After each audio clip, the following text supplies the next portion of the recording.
Yo crew, welcome back to the channel.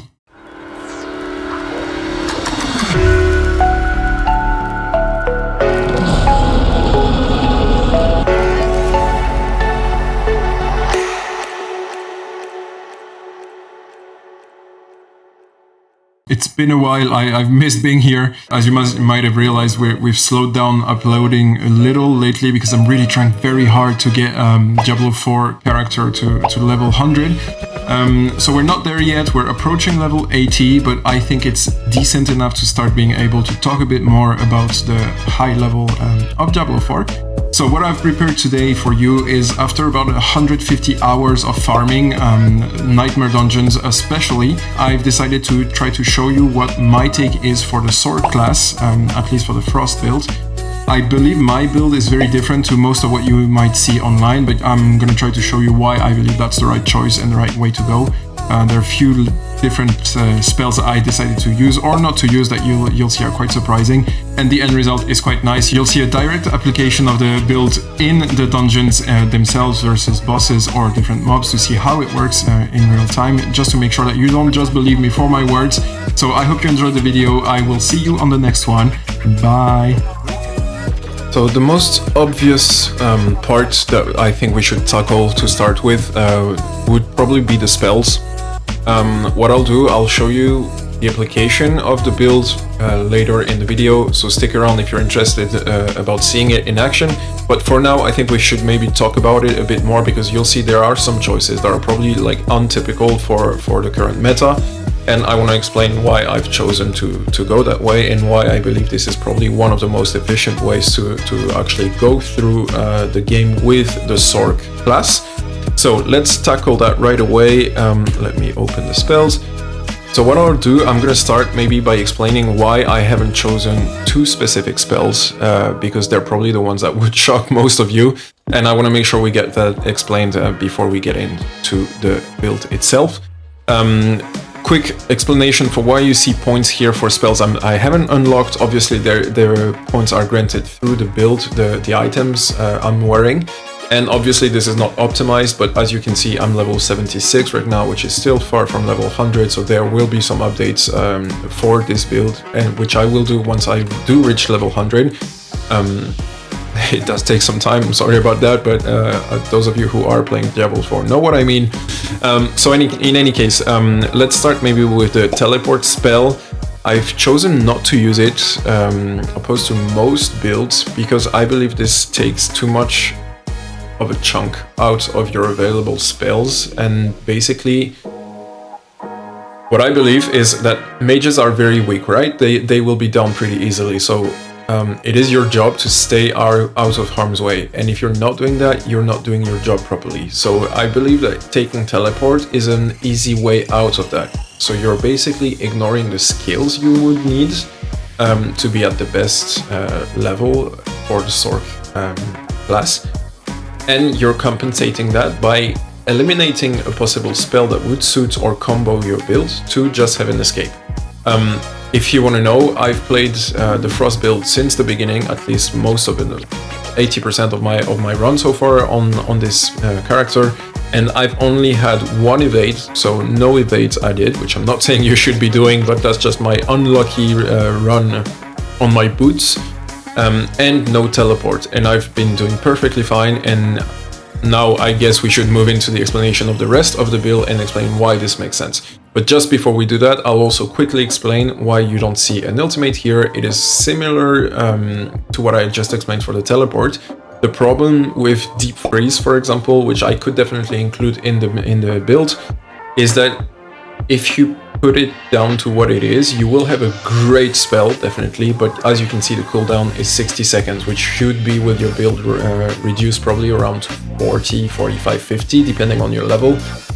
But it still means, let's say 40 or 50 to make it easier. That's basically one spell that you can use here versus potentially 4 or 5 spells that could be triggered if you weren't using the ultimate on a specific block. So overall, what I mean is that the ultimate should, in theory, at least that's how I see it, to be worth being put in my build, should have an aspect or an effect that compensates for 5 times the spell, or that could trigger a higher level combo. But in this case, I don't believe it is very true. It does do some great damage, but you can only trigger this spell once every minute roughly, versus anything else that you can trigger much more and have much more flexibility to answer to whatever can be triggered inside your nightmare dungeons, or versus stronger elites, bosses, etc. So, okay, so that explains what we're not doing. Now I believe we should explain why I've chosen those. So as you can see here, we only have 1 out of 5. I probably won't go too much in details as to why I've chosen the augmentations. I would say we can do that in a next video if we really want to deep dive into the build, but for now I'll try to stay a bit more high level. So the reason I've unlocked this is because basically you do need a basic spell here, and this will only be used in cases where you're running out of mana, because overall if the enemy is frozen, this still can trigger some good damage and can like save you, or at least hold the enemy out while you're regenerating your mana. So for this spell, this is basically the core of your build, and it will mostly revolve around this and the Ice Nova, which we will get into right after this. But what happens here is that you're using the different aspects of the Sorc Frost build to generate different combos through this attack. So most of them will be either spikes popping at different instances, or generating Frost or vulnerability, which is the main goal of the Sorc build, to enable the damage from the Ice Shard. So this is a very important one, and don't hesitate to use your build to augmentate the level of the Ice Shards if you have the opportunity. Then let's maybe start with the Frost Nova. So the Frost Nova is the most important part of your build, and this is why you already see mine at level 12. This was the first thing I needed to upgrade. I also, let me open this quickly, put those two in the enchantments. The reason being, so as you can see, conjuration skills have up to 36% chance to unleash a Frost Nova when hitting enemies. So the point here, and I just before I explain the point, maybe I should explain this. You see a 2 here, that's because I'm also using an aspect that enables me to have 2 Frost Novas in exchange of a longer cooldown, but at least I do have access to more Frost Novas on demand. And what we do here, sorry, let me go back here. So what the point is here is that the Frost Nova will enable the vulnerability, and even better, the Frost debuff on the enemies. And this is where you can actually enter the real DPS of the Sorc class. So what I've done is I made sure that I have as many Frost Novas available as possible. So as I've just said, I use one aspect to double the spell itself, and I use the enchantment to make sure that there are chances that whenever an enemy is frozen, he can trigger a Nova itself. On top of that, I have another aspect that enables the Frost vulnerability to be passed on to other enemies, like a virus, I would say. And that again triggers different effects and different combo effects. Let me get back to what I was saying. So the armor here, the ice armor, that's a really important one as well, which is what you see on level 8. I'm trying to get it to level 12 as well. But the point here, the real goal here, there are two. A very distinct one. The most obvious one is to protect yourself, because it does generate a very big barrier, as you can see here, 1.6k protected. So that's the most obvious part, but the less obvious part is if you enchant it, which is what I did, it will also, as you can see here, regenerate 25% of your mana. So overall, for me, this is where I will recharge my mana most of the time. I will tell you right away, there is a big issue here. The weakness of the build is that if you're fighting big groups, make sure that when you're going to be using your ice armor to regenerate your mana, you don't take too many hits. Because if the ice armor pops off, your regeneration stops. And if you are using it to regenerate your mana, you're probably already low on it, which probably means that failing to use your ice armor over time will let you have a lower mana for a while. So yeah, that's to keep in mind. It's very important, and it's also why I've increased as much as possible the ice armor itself. I will get into the bonuses. I mean, they're pretty obvious. Most of them are damage input. I guess if, like, again, we can get into more details, but But yeah, most of them are chosen because they do increase damage, or frost effects here being the core of it. So the Ice Blade is what I call my plan C. So we've got the double Nova being the plan B, the rest of the build, the normal DPS cycle being the plan A, and then this is my plan C. So Ice Blades, what they do, they're very cheap to proc. They are basically always available, or at least 99% of the time when you need it, it will be available. And what it does is that it will single target an enemy and have a chance to make them vulnerable. So again, in this basically enables you to finish, or at least keep doing damage without mana.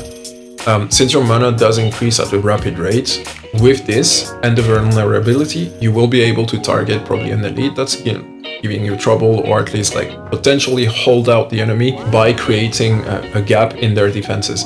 And since it's very easy to proc and costs basically no mana, you can always use it when you need it while you're recovering either your cooldowns or your overall mana.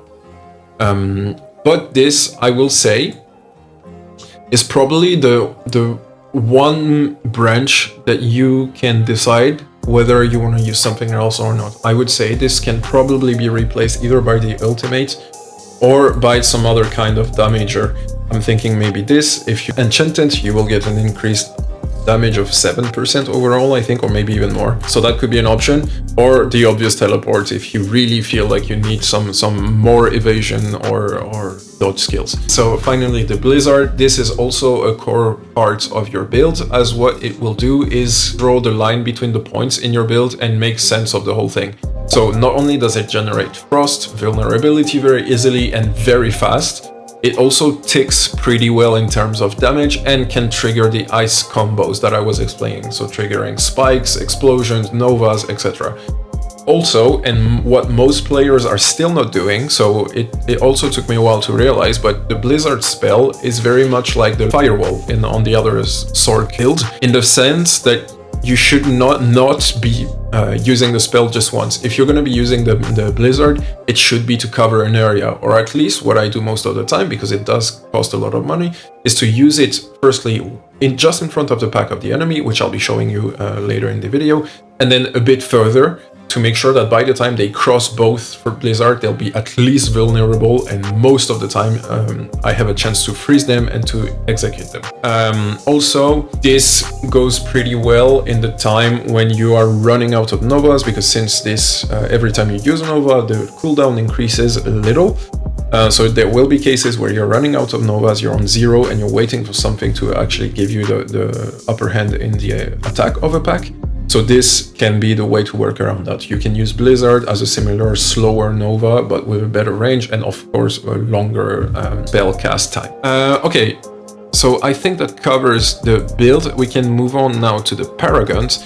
So Paragons, here I'm pretty sure I should have played it another way, and I've leveled a glyph to quite a high level, and I'm pretty sure I should use another. So I'm going to be rebuilding that very soon. We can talk about it in a future video. But what I would say the easiest target to go and the most obvious, let's start from here. I usually will tend to go for intelligence as a top priority, because obviously this is your direct damage in biggest relation to your build and your stuff, whatever you're wearing. Then very important will be non-physical damage for the magic nodes. You will usually see, those maximum life, very important too. Mage being very easy to kill. I always say defense is the best offense, so make sure you gather a couple of those.